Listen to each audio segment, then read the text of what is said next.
하나님 말씀 함께 보도록 하겠습니다. 마태복음 6장 5절로 13절입니다. 신약성경 7페이지에 있는 마태복음 6장 5절에서 13절입니다.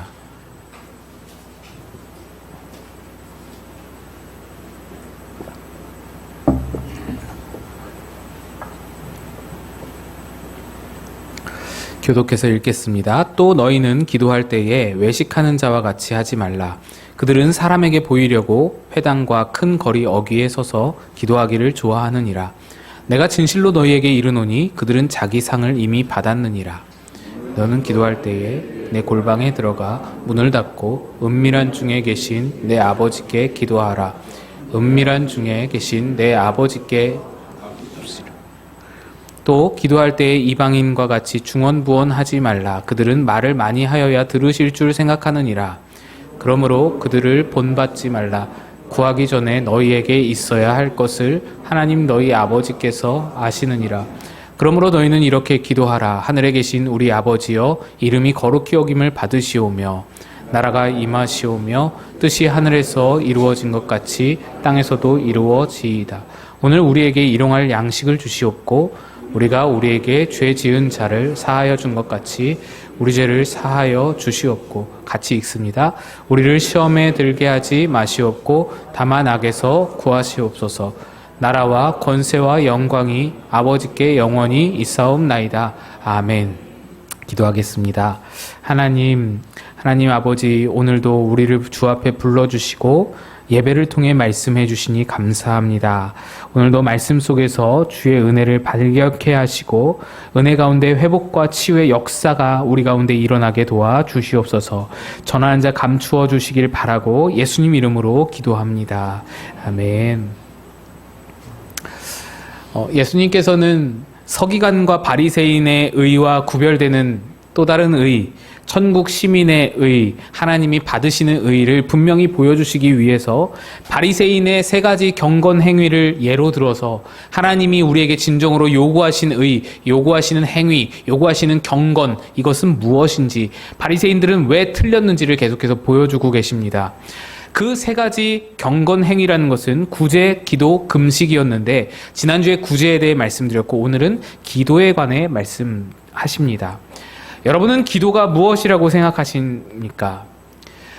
기도에 대한 교과서적인 답을 한번 말씀드려 보자면 기도는 영혼의 호흡이라고 하고 또 기도는 하나님과 대화라고 합니다. 그리고 좀 더 보편적으로 일반적으로는 기도는 문제 해결의 열쇠라고 알려져 있습니다. 그런데 여러분은 어떻게 생각하시나요? 여러분이 신앙생활 해오면서 수십 년간 직접 기도해보고 직접 기도의 응답도 받아보고 그러면서 그렇게 기도해본 결론으로 경험적으로 여러분은 기도를 무엇이라고 정의하십니까? 오늘 예수님께서 기도가 무엇인지를 가르쳐 주시는데 여러분이 생각하시는 기도와 얼마나 일치하는지 또 무엇이 다른지 우리 한번 점검해보는 시간을 가졌으면 좋겠습니다. 예수님 시대에는 기도에 대한 아주 많은 오해와 왜곡이 있었습니다. 예수님은 그 중에서 두 가지 잘못된 것을 오늘 꼭 집어가지고 지적하시는데 그중 하나는 바리새인들이 주로 하는 기도였고 또 다른 하나는 이방인들이 주로 하는 기도였습니다. 바리새인들은 5절 말씀에서 보시듯이 사람에게 보이려고 회당과 큰 거리 어귀에 서서 기도하기를 좋아했습니다. 유대인들에게는 이 세 가지 경건, 구제, 기도, 금식에서 기도에 해당하는 그 모든 그 규례가 어떤 경건이라고 생각하는 것이 하루 3번은 기본적으로 기도를 해야 된다. 그래서 그들은 하루 3번 회당에 나가서 기도를 드렸습니다.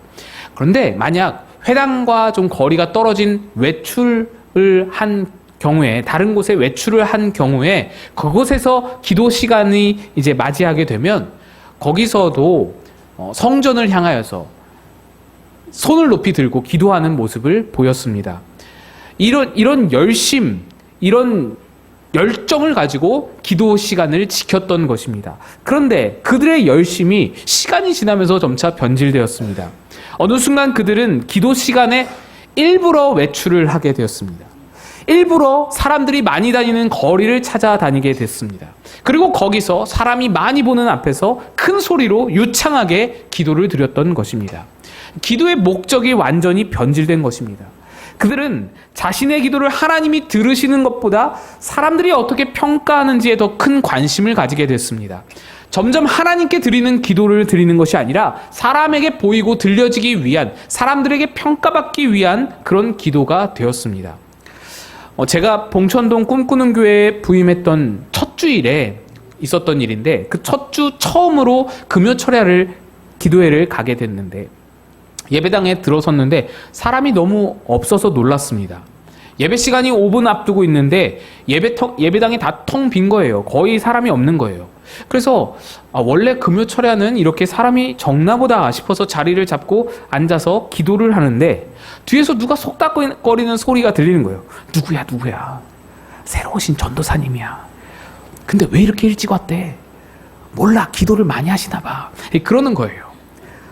제가 시간을 착각한 것입니다. 9시 시작인데 8시에 간 거예요. 1시간이나 일찍 간 거예요. 1시간이면 집에 다녀와도 충분한 시간입니다. 집이 바로 옆이었거든요. 그래서 가야 되는데 일어날 수가 없었습니다. 이미 기도 많이 하시나 봐 라는 소리를 들었기 때문에 일어날 수가 없는 거예요. 그분을 실망시켜드리기가 싫은 거예요. 그래서 억지로 1시간 동안이나 그렇게 가만히 눈 감고 기도를 했던 경험이 있습니다. 물론 이런 경험이 우리에게 가끔씩 있다면 괜찮겠지만, 이것에 맛을 들여서 모든 기도를 다 칭찬과 인정을 받기 위한 수단으로 여기게 된다면 그건 기도의 본질을 잃어버린 것이고 기도의 목적이 상실되는 것입니다. 유대 바리새인들의 모습이 바로 그런 상태였습니다. 그들은 체면과 명예가 목숨보다도 중요한 사람들이었습니다. 사람들에게 기도를 빠지지 않고 하는 사람, 기도를 정말로 빼놓지 않고 늘 하는, 잊지 않고 기도하는 경건한 사람, 이렇게 비춰지는 그 삶의 이 어떤 명예와 그런 칭찬과 인정이 자기 인생에 있어서 얼마나 중요한 부분이었는지 모릅니다. 그게 정말 목숨보다도 중요한 부분이었어요. 그래서 그들은 거리에서, 회당에서, 사람들이 많은 곳에서 그렇게 기도를 하면서 그것을 통해 명예를 얻고 그 명예와 인정을 활용하여서 사람들에게 어떤 영향력을 행사하는 그런 어떤 권력을 획득하는 것이었습니다. 그리고 그렇게 획득한 사회적인 힘을 이용하여서 자신의 종교적 열심에 대한 보상을 그것으로 얻으려 했습니다. 예수님은 이런 그들을 향해 이렇게 말씀하십니다. 그들은 자기 상을 이미 받았느니라. 자기가 원하던 보상을 사람들에게서 얻었으니 그들은 자기의 상을 이미 받았느니라. 이 말은 그 기도를 인하여서 하나님께서 주실 응답은 없다라는 것입니다. 하나님은 더 이상 그에게 상을 주실 수 없다. 기도에 대한 응답이 없다. 원하는 것을 얻었으니. 또 예수님은 7절에서 이방인들의 기도를 지적하시면서 중언부언하지 말라 말씀하십니다. 그러면서 그들은 말을 많이 한다고 하나님이 들으시는 줄 아느니라 라고 말씀하시죠. 여기서 중언부언이라는 말은 쓸데없는 말을 많이 하는 것을 의미합니다. 원어로 중언부언이라는 단어의 뜻이 쓸데없는 소리입니다. 우리는 중언부언이라고 하면은 말을 계속 반복하는 것을 생각하는데, 말을 반복한다고 중언부언이, 모든 것이 다 중언부언이 아닙니다. 예를 들어서 어떤 정말로 이제 학교도 잘 못 나오시고 가방끈이 너무 짧으셔서 그렇게 못 배우신 그런 할머니께서 너무 어려운 일이 있어서 기도 자리에 앉으셔서는 아버지 계속해서 아버지만을 외쳐도 그 기도는 정말 절절한 기도, 하나님께서 들으시는 기도입니다. 중언부언이 아닌 것입니다. 하나님 앞에서 우리가 기도하는 데 있어서 우리의 말 중에서, 기도하는 말 중에서 무엇이 쓸데없을까요? 무엇이 중언부언일까요? 하나님 앞에서 우리의 말은 그 어떤 것도 쓸데없지 않습니다. 우리의 한마디 한마디가 하나님께는 소중한 말이고 소중한 의미로 다가갑니다. 그런데 만약에 마음에도 없는 소리를 한다면 그것은 하나님 앞에 참으로 쓸데가 없습니다. 우리 마음에도 없는 소리를 그냥 입으로만 떠들고 있다면 그건 정말로 쓸데없는 기도일 것입니다. 그러니까 말을 반복한다고 중언부언이 아니라 오히려 대단히 유창하게 기도를 하더라도 모든 기도에 마음이 담겨있지 않으면 그 모든 유창한 기도가, 모든 유창한 언변이 다 중언부언이 되는 것입니다. 이방인들의 기도가 그러했습니다. 그들은 기도를 주문처럼 외웠습니다. 주문을 100번, 1000번 외우면 그 열심에 신이 감동하여서 어떤 응답을, 어떤 보상을 해준다고 믿었습니다. 사실 이거 먼 나라 얘기 아니죠. 우리도 그런 것이 있습니다. 지성이면 감천이다 라는 말에서 충분히 찾아볼 수 있듯이 우리 마음에도 그런 생각이 있는 것입니다. 내가 열심히 기도하면 응답받을 확률이 높다. 내가 한 번 더 기도하면, 내가 열심으로 뭔가 말을 열심으로 쏟아내면 한 번 더 응답받을 확률이 높다. 응답받냐 못 받느냐의 그 가능성이 하나님에 의해서 결정되는 것이 아니라 내 기도의 열심에서, 내 기도의 열정에 달려있다. 내 기도의 횟수와 내 기도의 시간에 달려있다고 생각하는 것입니다. 다시 말해서 기도를 잘하고 열심히 하면 하나님께 인정을 받는다. 하나님께 칭찬을 받는다고 생각을 하는 것입니다.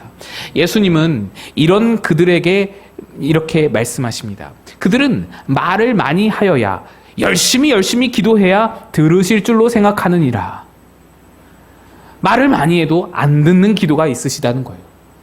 말을 적게 해도, 열심히 부족해 보여도 하나님이 들으시는 기도는 따로 있다라는 겁니다.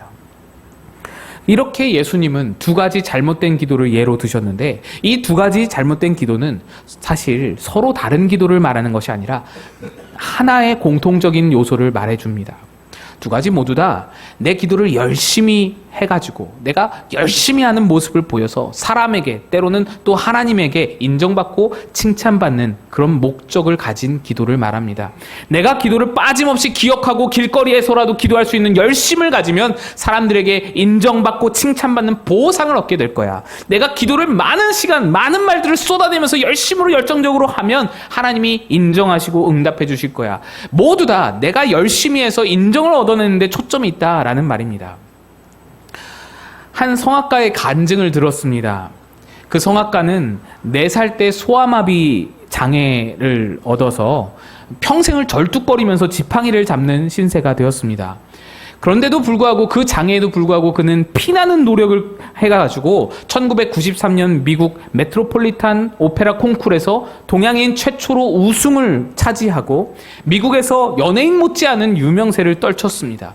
그리고 그 후에도 각종 오페라에 출연하고 2014년에는 소치 동계올림픽 폐막식에서 애국가를 독창하기도 했습니다. 그런 분의 간증을 아주 은혜롭게 제가 듣고 있었는데, 그분이 마지막으로 주기도문을 찬양하겠다면서 이런 말을 했습니다. 저는 주기도문 찬양을 참 좋아합니다. 그래서 주기도문 찬양을 자주 부릅니다. 그런데 제가 주기도문 찬양을 자주 부르는 데에는 좋아하는 것만이 이유가 있는 것이 아닙니다. 저에게는 믿음이 있습니다. 제가 주기도문 찬양을 공식적인 자리에서, 공식적인 그런 석상에서 1000번을 연주하면 하나님이 제 다리를 고쳐주실 것이라는 믿음이 있습니다.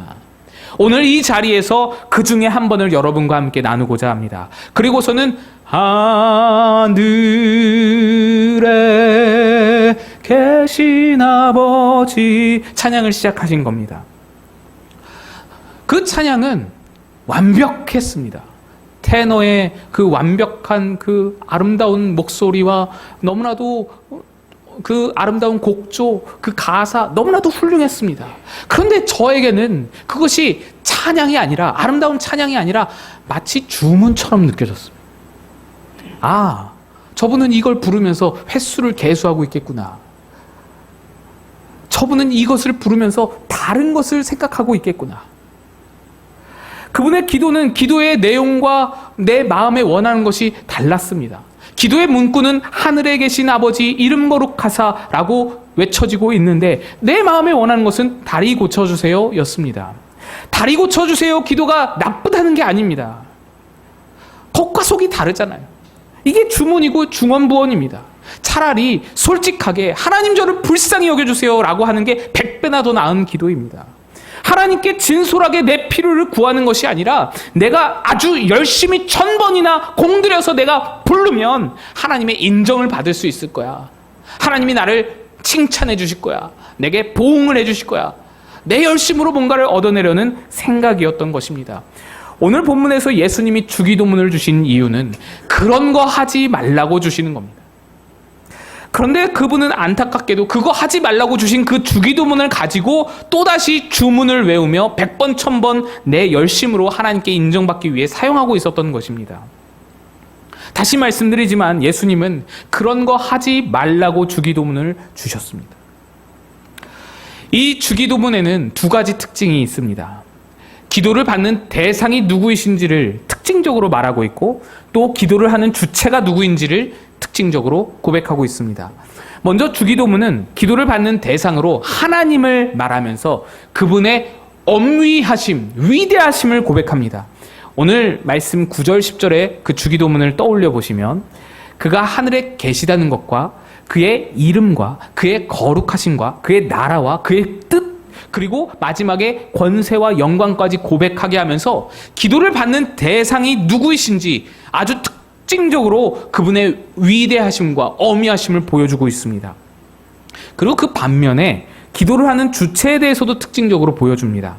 주님이 가르쳐 주신 기도는 절대자를 의존하며 살 수밖에 없는 인간을 기도의 주체로 고백합니다. 하나님이 아니고서는 살 수 없는 인간, 그래서 일용할 양식을 구할 수밖에 없고 용서를 구할 수밖에 없고 시험과 악에서 구할 수밖에 없는 그런 존재로, 한계와 연약에 갇혀있는 존재로 나타나고 있습니다. 이렇게 주기도문에는 기도를 받으시는 하나님의 위대하심, 전능하심, 어미하심과 기도를 하는 인간들의 한계, 무력함, 기도할 수밖에 없는 존재, 미천한 존재라는 것이 아주 극명하게 대비되어서 보여주고 있습니다. 그런데 이 기도는 이 대비를 우리에게 보여주는 목적으로 말하는 것이 아닙니다. 예수님이 우리에게 가르쳐 주신 이 기도의 목적은 하나님은 하늘에 계시고 너는 땅에 있으니 너는 빌기만 해라. 이 미천한 존재야. 너는 빌기만 해라. 이 차이를, 이 간극을 깨달아라. 라는 것을 말하는 데 목적이 있는 것이 아니라는 말입니다. 사실 이 기도의 가장 중요한 특징은 따로 있습니다. 그 특징이 무엇이냐면 이 기도를 받으시는 그 어미하시고 위대하신 대상이신 하나님, 그분과 이 기도를 하는 주체로서 미천한 인간이 서로 어떤 관계로 엮어져 있는지 묶어져 있는지를 밝히는데 이 기도에 가장 놀라운 특징이 있습니다. 전혀 어울릴 것 같지 않은 두 존재가 어떤 관계로 엮어져 있는지 그것을 말해주는데 이 기도문의 가장 중요한 특징이 계속해서 핵심적으로 나타나고 있는 것입니다. 여러분, 주기도문을 한번 떠올려 보시면 주기도문을 시작하는 문장과 주기도문을 끝마치는 문장에서 반복되고 있는 단어가 있습니다. 그래서 주기도문은 그 단어로 시작해서 그 단어로 끝난다고 볼 수 있는데요. 그 단어가 무엇이냐? 바로 아버지입니다. 주기도문은 하늘에 계신 우리 아버지로 시작하여서 나라 권능 영광 영원히 아버지의 것입니다 라고 끝납니다. 특히 시작 부분이 더욱 중요한데 우리 번역은 하늘에 계신이라고 시작되지만 원어에서는 아버지라는 단어, 이 파테르가 가장 서두에 나오는 단어입니다. 영어 주기도문에서도 그걸 알 수 있는데 Our Father in Heaven이라고 고백하죠. 그러니까 권능과 거룩과 영광과 위대함을 상징하는 하늘에 계시다라는 말보다 더 앞서서 아버지라는 말이 나옴으로써 이 기도의 중심 사상이, 이 기도의 핵심이 어디에 있는지를 명확히 보여주는 것입니다. 그래서 우리가 실제로 외우는 주기도문은 이런 원어적인 그런 어떤 상징적 의미, 원어에 담겨있는 그런 중심 그 사상을 받아서 우리가 새롭게 하는 주기도문에는 이것을 좀 차용하여서 담아놨습니다. 그래서 오늘 읽은 본문과 우리가 외우는 주기도문이 좀 다릅니다. 우리가 외우는 주기도문은 쉬운 말 번역을 참고한 것으로 알고 있는데 우리가 사용하고 있는 주기도문에서 가장 많이 등장하는 단어가 무엇이냐? 우리와 아버지입니다. 거기에 주기도문의 핵심이 들어있습니다. 한번 화면을 띄워주시고요. 예, 여러분, 주기도문의 앞부분입니다. 하늘에 계신 우리 아버지, 아버지의 이름을 거룩하게 하시며 아버지의 나라가 오게 하시며 아버지의 뜻이 하늘에게 해서 이루어진 것 같이 이렇게 계속해서 아버지, 아버지, 아버지가 반복됩니다. 그 다음에 이어지는 기도에 뭐라고 합니까? 우리에게 일용할 양식 주시고 우리가 우리에게 잘못한 사람 용서하시고 우리 죄를 용서해 준 것 같이 우리를 시험에 빠지지 않게 하시고 이렇게 계속해서 우리가 반복됩니다. 그래서 이 기도는 미천하고 미약하여 전능자에게 양식과 용서와 구원을 빌 수밖에 없는 우리와 하늘에 계시며 능력 있으시고 거룩하신 그 하나님이 전혀 어울리지 않지만 상상하기도 힘든 일이지만 아버지와 아들의 관계로 엮어져 있음을 나타내 주는 겁니다. 하나님은 저 머나먼 하늘에 계신 전능자이시고 너는 이 땅에 있는, 이 땅에 아주 그렇게 미천하게 있는 그런 존재이다. 이 대비와 차이에 강조점이 있는 것이 아니라 이 엄청난 간극과 차이를 뛰어넘어서 관계로 엮어진 우리와 하나님, 그 묶여진 관계, 이 관계가 있다라는 것을 말해주는 게 주기도문의 강조점인 것입니다. 사람들은 하나님의 인정을 받아서 하나님 앞에 어떻게 훌륭한 사람이 되어야지 라는 그 관계성을 추구하는 데에 기도의 목적을 가지고 있었습니다. 그것을 확보하기 위해서 열심히 기도하고 그렇게 시간에 맞춰서 부지런히 기도를 했었는데 예수님은 그 기도를 보시면서 그것을 지적하시면서 말씀하시기를 너희는 이미 저들이 얻고자 하는 관계성을 훨씬 더 뛰어넘는 아들의 자격을 얻은 자들이다. 이걸 말씀하시는 거예요. 저들이 그토록 얻고자 하는 그 인정과 칭찬, 그것들보다 훨씬 더 뛰어넘는 인정과 자격과 신분이 너희에게 주어졌다. 이 말씀을 하시는 겁니다. 사실 예수님이 말씀하고 있는 이 중심적인 사상은 산상수훈을 시작하면서부터 이미 선포된 말씀이었습니다. 팔복에서 선포하셨죠. 마태복음 5장 9절에 화평하게 하는 자는 복이 있나니 그들이 하나님의 아들이라 일컬음을 받을 것이며, 이것은 화평하게 하는 조건을 충족한 자에게 하나님의 아들이라는 명칭을, 자격을 주신다라는 말이 아니라고 말씀드렸습니다. 화평하게 하는 자로 살기가 너무 힘든 세상에서 지쳐버려서 뭐 희망이 없나, 뭐 소망이 없나라고 예수를 찾아 나온, 예수를 붙잡고 찾아 나온 그 사람들에게 예수께서 너희가 하나님의 아들이라 라고 불러주신다는 말씀이었습니다. 그런데 우리들은 이러한 예수님의 말씀, 이러한 예수님의 자격, 이 주기도문을 받고도, 이 아들의 신분과 자격을 받아놓고도 자꾸만 우리는 하나님의 인정을 받으려고 아둥바둥입니다. 우리도 자꾸만 하나님의 인정의 그 관계로 들어가고자 자꾸만 애를 씁니다. 노력을 합니다. 왜 그렇습니까? 아들이 너무 쉽게 됐단 말이죠. 내가 뭘 한 것도 없는데 아들의 자격을 주시니까 염치가 없다고 뭐라도 좀 해야 되지 않겠냐고 그렇게 생각을 하는 것입니다. 여러분, 우리들은 이 주기도문에 적혀있는 아버지라고 새겨져 있는 이 단어가 얼마나 무시무시한 어마어마한 의미를 담고 있는지를 너무 쉽게 망각합니다. 너무 쉽게 지나칩니다. 그냥 성경이 말하기를 하나님이 우리 아버지라시니까 그게 굉장히 쉽게 된 줄로 생각합니다. 하나님이 그냥 내가 네 아버지 할게, 내가 오늘부터 네 아버지다 라고 해서 아버지가 되신 줄로 생각하는 겁니다. 왜냐하면 우리가 치른 값이 너무 없기 때문에, 우리가 아무것도 내지 않고 아무것도 드리지 않고 우리 입장에서 공짜로 이것을 받았기 때문에, 이 자격을 받았기 때문에 하나님도 별 고생 없이 이거 아버지 되신 거 아닌가 생각을 한다라는 것입니다. 그러나 아들의 자격을 은혜로 받은 우리들에게는 그것이 쉬운 문제고 공짜처럼 느껴져도 그 자격을 부여하시는 하나님의 입장에서는 이 아들의 자격을 죄인과 원수된 우리에게 주신다는 거 보통 일이 아니었습니다. 하나님은 자기 진짜 아들을 십자가에 걸어서 거기서 물과 피를 쏟게 하심으로 우리를 아들이라고 부를 수 있게 됐습니다.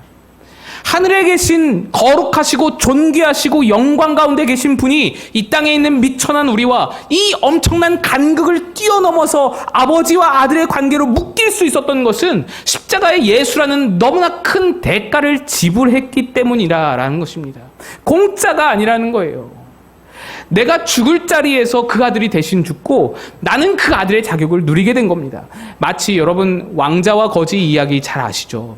왕자가 거지가 되고 거지가 왕자가 되어서 뒤바뀐 운명으로 살아가는 그 이야기, 그 재미난 이야기가 예수님과 우리 사이에, 그 말도 안 되는 이야기가 예수님과 우리 사이에 일어난 것입니다. 그래서 예수는 우리 자리에서 죽고 우리는 예수의 아들 자격을 누리며 하늘의 그 보좌와 은혜를 누리게 되는 것입니다. 그래서 예수를 거치지 않으면 아들이라 불릴 수가 없는 거예요. 예수를 만나지 않으면 아들의 자격을 누릴 수가 없는 것입니다. 산상수훈이 바로 그 자리에서 시작된 거예요. 너희가 내게 나왔으니, 아들인 예수께 나왔으니 너희가 하나님의 아들이다. 오늘 산상수훈은 그렇게 예수께 나온 자들을 향해 너희는 이미 아들이다. 너희에게 이미 아들의 권세가 있다. 하나님이 이미 아들로 인정하신 자들이다. 라고 말하면서 이제 너희가 어떻게 기도해야겠느냐. 아들인 너희에게 내가 말하노니 너희는 이렇게 기도하라. 아버지여, 아버지여 라고 부르며 기도해라.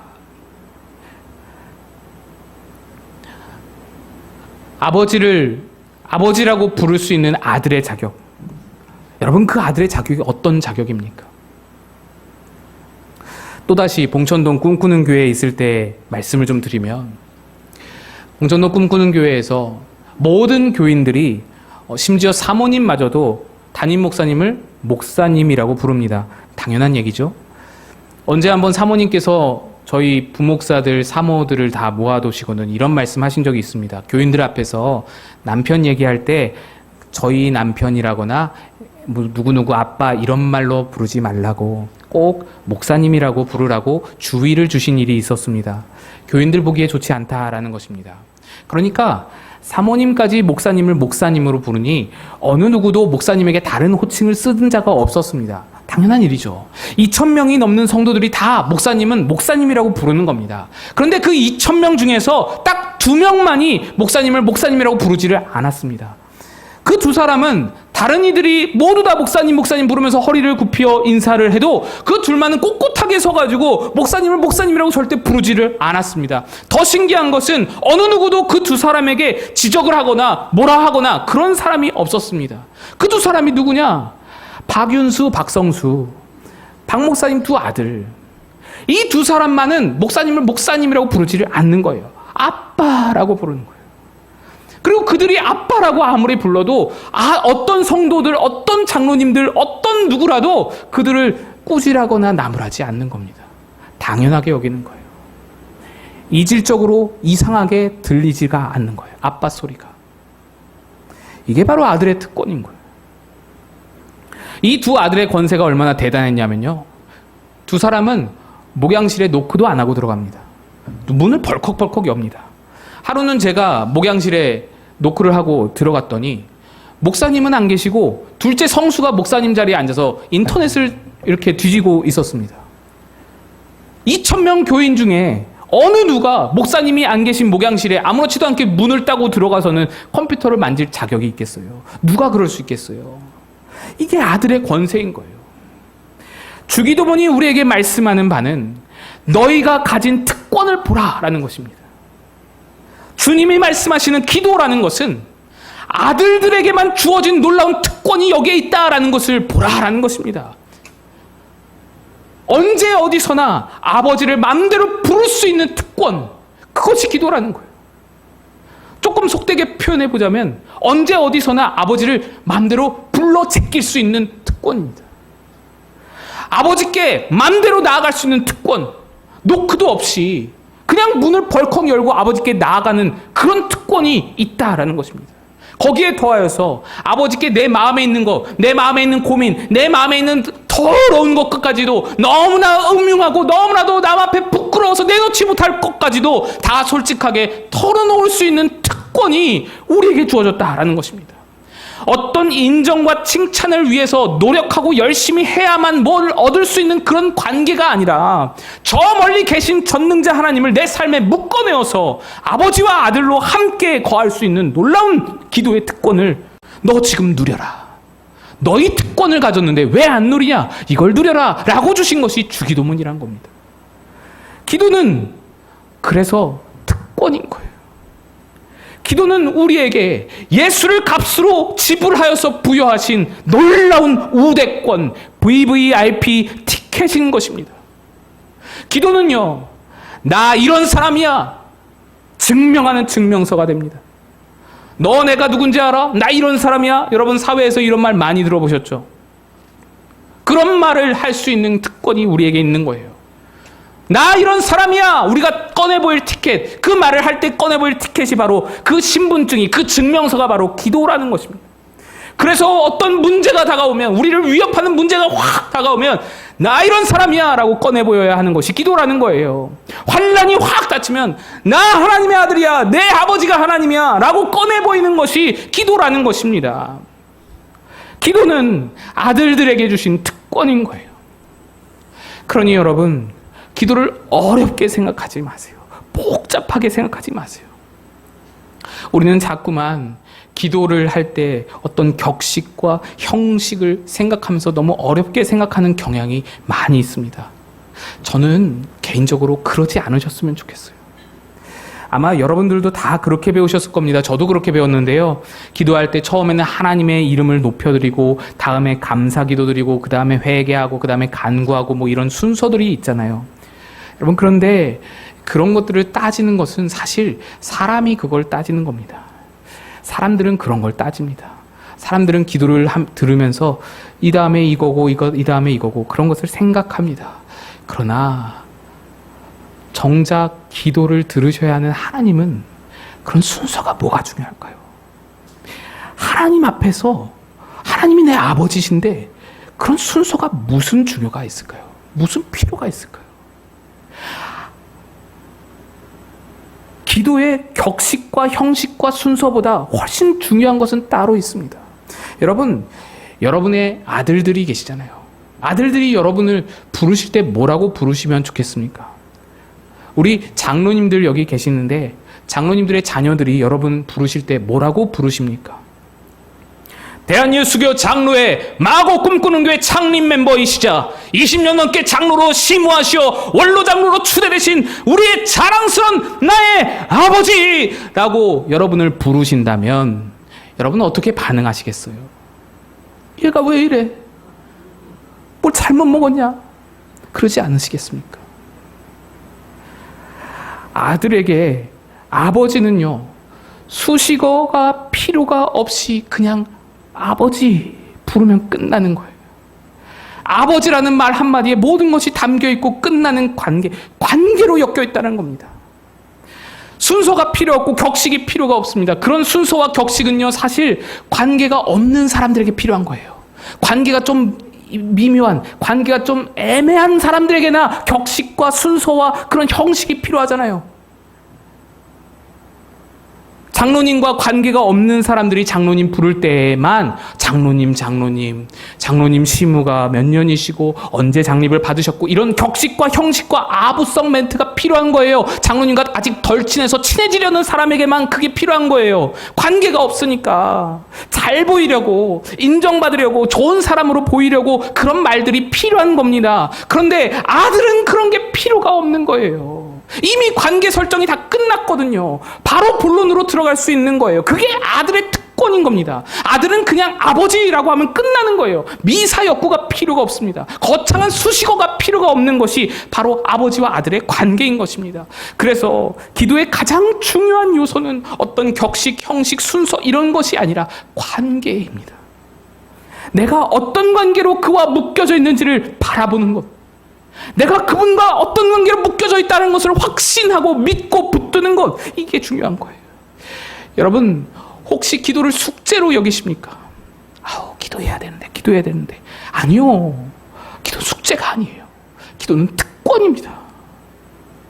혹시 기도를 어떤 업적이나 공을 들여서 쌓아야 할 공로로 여기십니까? 아니요. 기도는 값주고 사신 아들들에게만 주신 놀라운 특권입니다. 그러면 여러분의 특권은 지금 어디에 있으십니까? 여러분의 VVIP 티켓은 지금 어디에 두셨습니까? 날마다 손 닿는 곳에, 날마다 매일매일 매 순간마다 바로 꺼내어서 사용할 수 있는 곳에, 가까운 곳에 그 티켓을 두셨습니까? 아니면 보지도 않는 책갈피에 껴두시고는 저 창고 깊숙한 곳에 먼지 쌓이게 놔두셨습니까? 오늘 함께 예배드리신 여러분들은 모두 다 이 특권을 누리고 활용하는 자 되어서 나를 위해서 일하시는 아버지, 나를 위해서 순간순간 역동적으로 나와 함께 행하시는 아버지, 내가 구하는 어떤 것보다도 더 크게 일하시고 역사하시는 아버지를 만나시는 여러분 다 되시기를 주님의 이름으로 축복드립니다. 우리 같이 일어나서 찬양하겠습니다.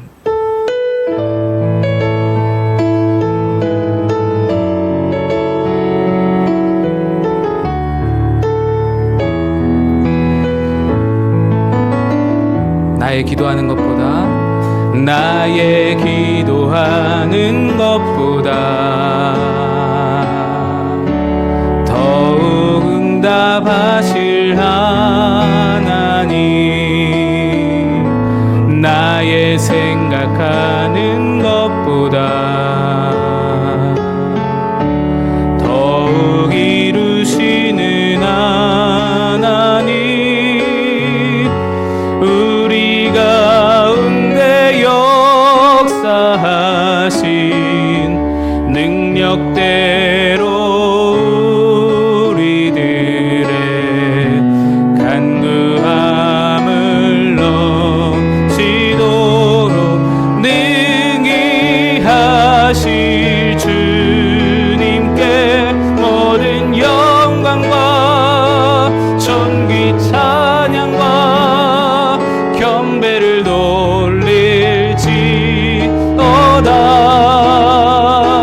모든 영광과 존귀 찬양과 경배를 돌릴지어다. 우리 가운데 역사하신